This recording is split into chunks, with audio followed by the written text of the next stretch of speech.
In this session, let us see how we are going to handle power systems for GATE 2020. Okay, as I told you in our previous power systems video also, this is going to be concised course.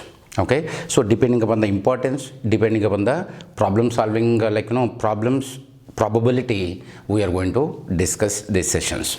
Okay, so here basically in power systems, first generation will be there, means my power should be generated, and that particular generated power should be transmitted at high voltage levels in order to reduce transmission line losses and all. Okay, and after transmission means it has to be distributed, in the sense voltage levels has to be reduced. Okay, and then at the end it has to be utilized by the consumers. So these many hundreds of gigawatts of power which is being generated, why we are generating that much power? In order to be utilized by consumer.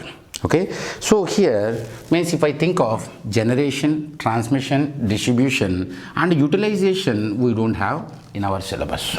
Okay, so we need not bother about it. Okay, so after that, basically if I see power systems, what are the day-to-day life, what are the main problems which can occur in power systems? Okay, basically we can divide into at least broadly into two: transient problems, steady state problems. Okay, so transient problems. Okay, so basically see, if it is transient, why in power system transient come? Okay, so what is the reason of transient here? A fault. Okay, so if a fault occur across after the transmission line, how my complete power system will respond to that fault? So is going to be transient only or not? Yes. So out of all problems, first if I divide into transient problem, it is going to be, first section is going to be fault. In this way only we are going to analyze. Okay, so after faults, basically in our synchronous machines we discussed, if all synchronous machines, including synchronous motors, all synchronous machines are virtually mechanically coupled.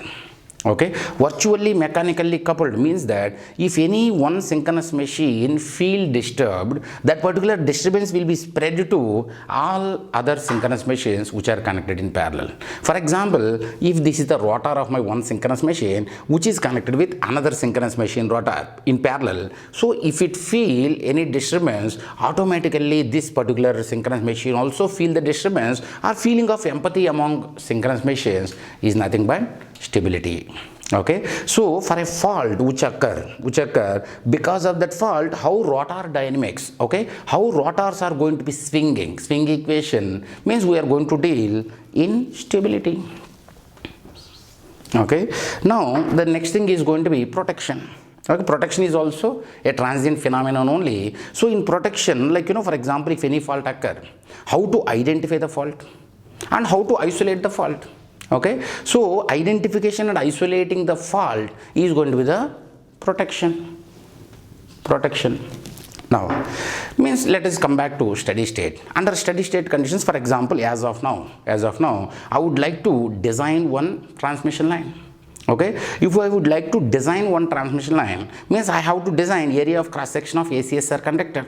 Okay, so how to design area of cross section of ACSR conductor? By using, for example, means before installing my transmission line only, I should know the other end, how much will be the active power requirement, how much will be the reactive power factor, voltages, currents and all I should know. So in order to know that, under contemplated conditions, we say, under contemplated conditions in the sense my power system or transmission line is about to be designed, under that condition we should know, under healthy conditions we should know how much should be the at least area of cross section of ACSR conductor, or already my system is existing and in that system is working under healthy conditions. Under healthy conditions, at each and every bus or at each and every node, how much will be the active power, reactive power, voltage, current, power factor is going to be load flow studies. Okay, now next thing is, for example, if I have, means obviously we have lot many generating stations. Okay, so in that lot many generating stations, conventional generating stations are there, non-conventional energy sources are there. So all these generating stations, okay, why we are what is having all these generating stations? In order to meet the demand of the consumer.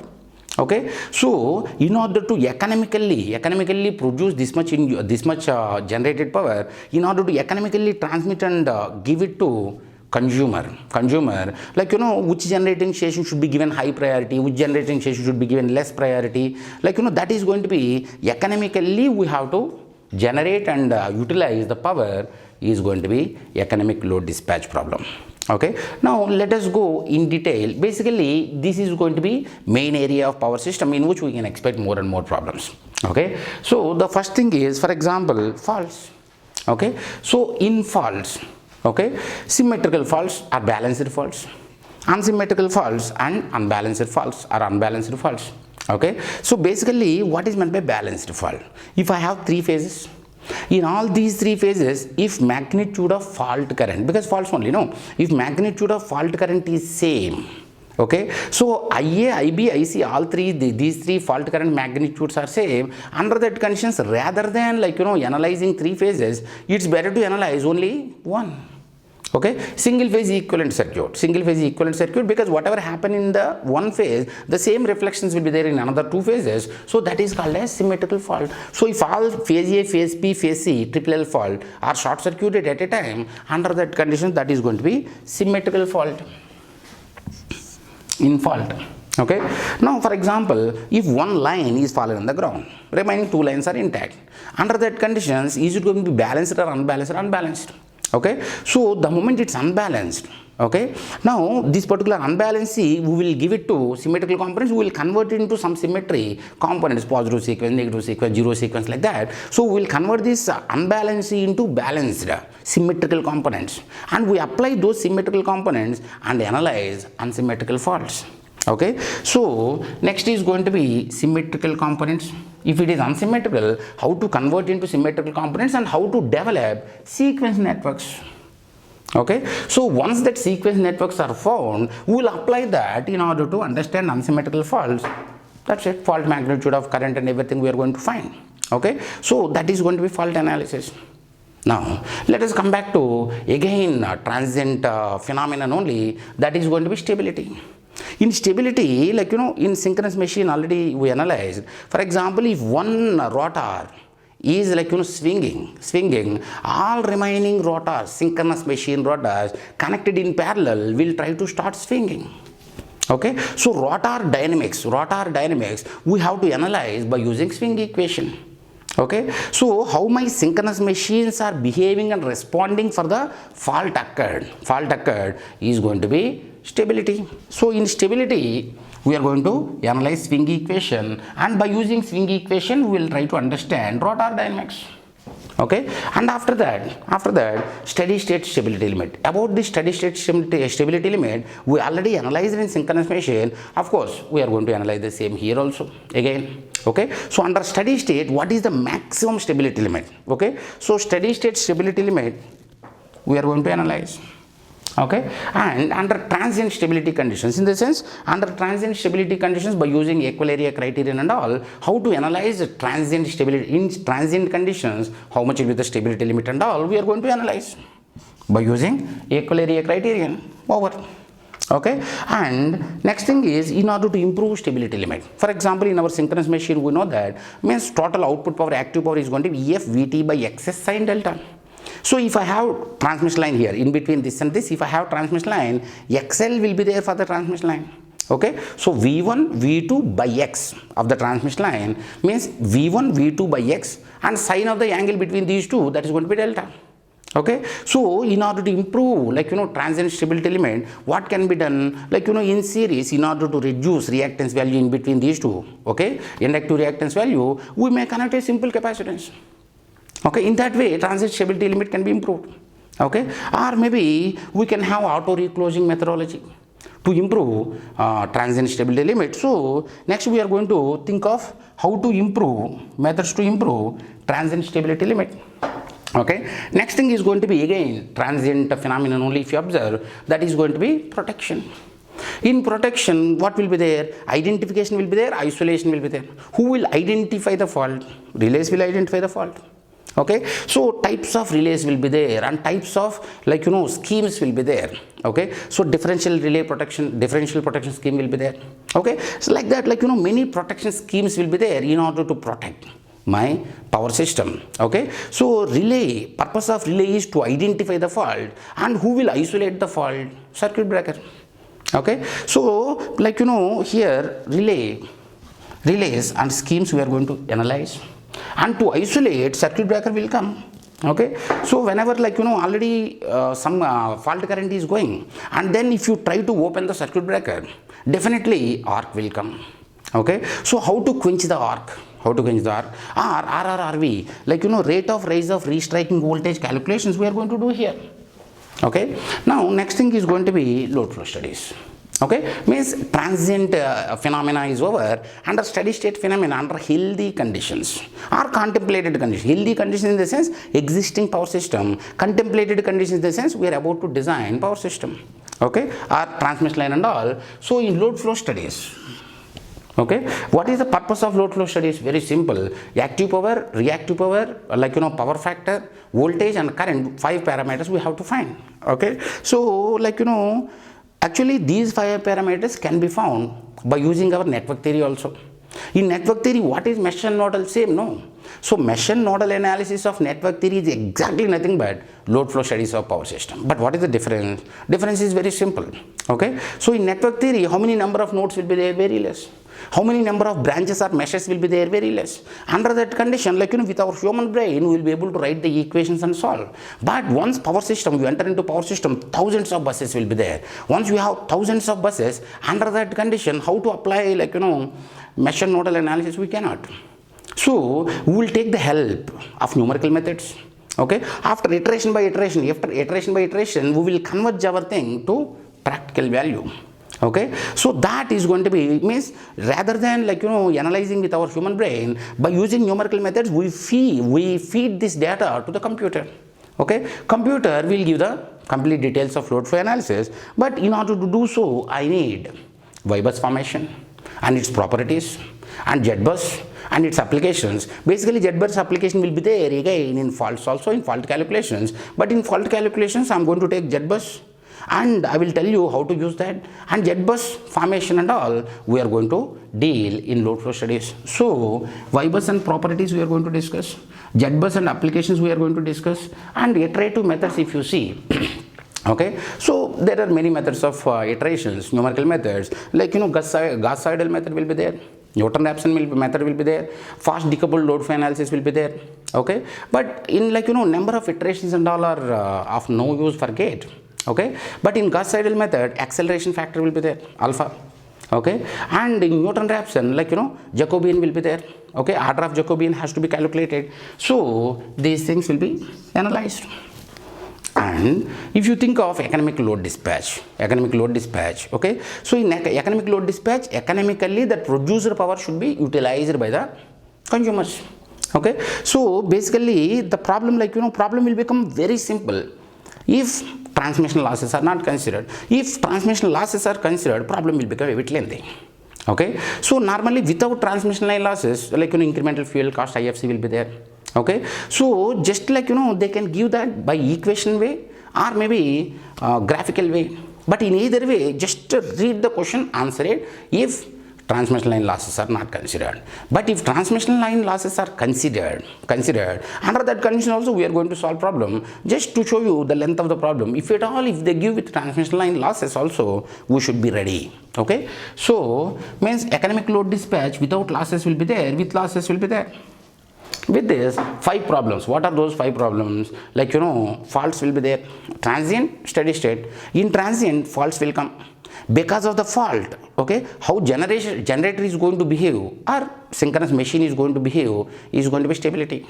Okay, in that how to protect, how to identify and isolate the faulty section is going to be third one, protection, transient, and 2 are going to be steady state. What are those 2 steady states? Load flows will be there, economic load dispatch will be there, problems are over. Now let us go back to generation, transmission, distribution. Utilization is not there in our syllabus. Okay, so let us think of generation. In generation, what are the types of plants, conventional, non-conventional, wind turbines, maybe steam. Okay, so maybe nuclear reactor will come. Okay, so much theory, so much of theory will be there, but out of that so much of theory which is not required. Okay, what are required? For example, like nuclear reactor. In nuclear reactor, related to chain reaction, problem will come. Problem can be expected. Those things we are going to definitely do, and remaining we'll give outline and we'll finish it off. So types of plants will be there. Okay, we are going to analyze light. And after that, economical factors will come. Economical factors in the sense plant load factor, PLF, plant capacity factor, PCF. Okay, diversification factor. Okay, so these are all important, and we are going to analyze this.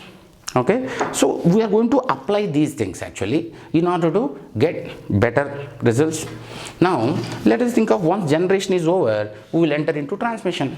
Okay, so in the transmission line, okay, first of all we have to model. In our machines also we have done the same. Okay, so we should do modeling first. How much is how to calculate resistance value, how to calculate reactance inductive reactance, capacitive reactance, and conductance G. So RLCG calculations will be there. Okay, so first we are going to calculate those things. Okay, once calculations are over, total transmission line I am going to divide into short transmission line, medium transmission line, long transmission line. Okay, in short transmission line we are going to model with resistance and inductive reactance only. RL only will be modeled. Okay, so the moment RL is modeled, RL is only modeled. For example, if they ask voltage regulation of transformer we have done. Voltage regulation of transformer RE2, XE2.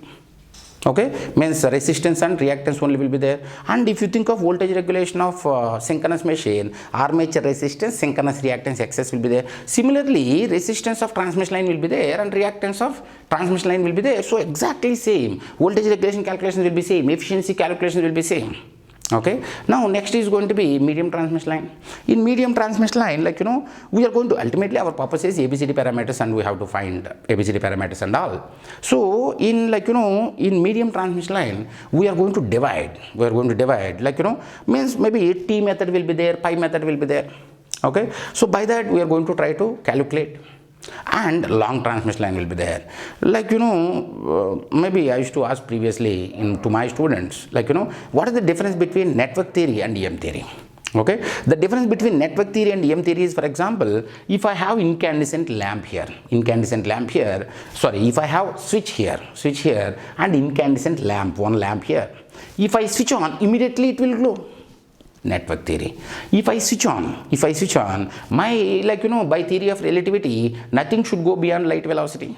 So if I switch on, my electromagnetic wave has to start here, has to travel here, and then it has to initiate the lighting. Okay, so means if I start here, it will take some delay time or not in order to come that particular electromagnetic power to the lamp. Yes. Okay, so in network theory, velocity of electromagnetic wave is assumed, considered to be infinite. Means that between here and here, means my electromagnetic power transmitted is going to be instantaneous.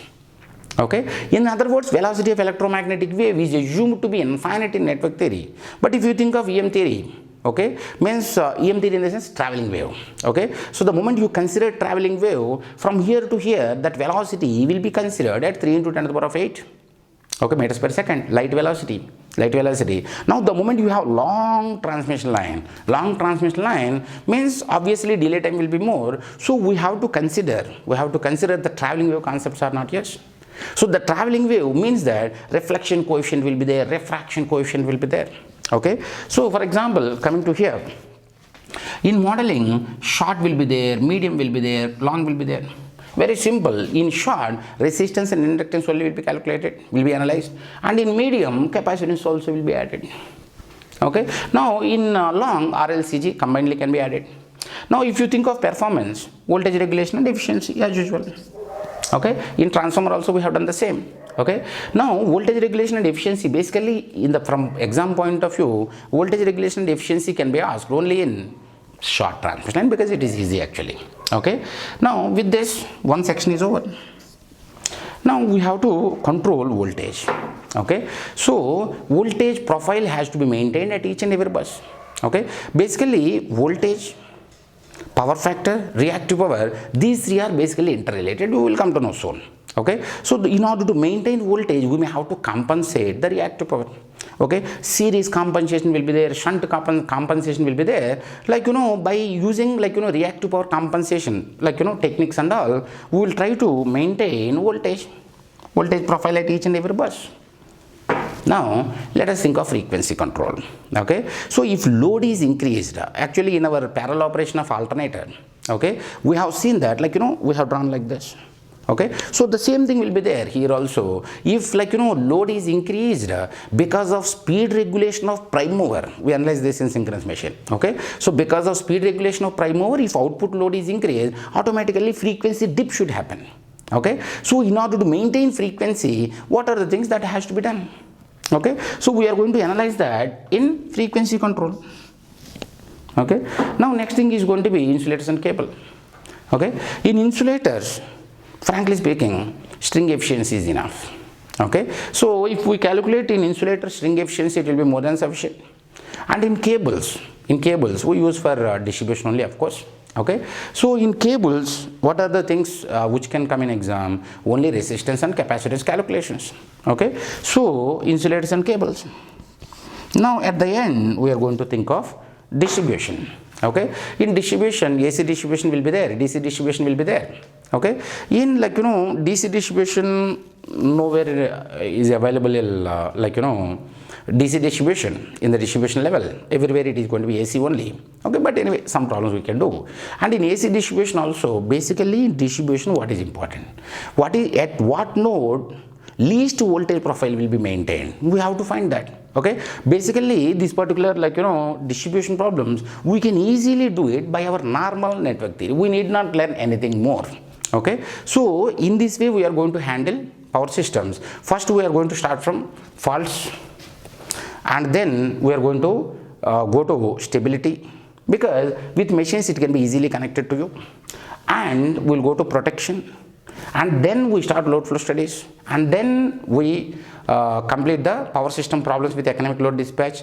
Then we go to generation. Okay, and generation, transmission, and distribution. In between, voltage and frequency control will come, and insulators and cables will come. All over our power systems sessions is going to be completed at that, and is going to be ended here. In this way we are going to handle.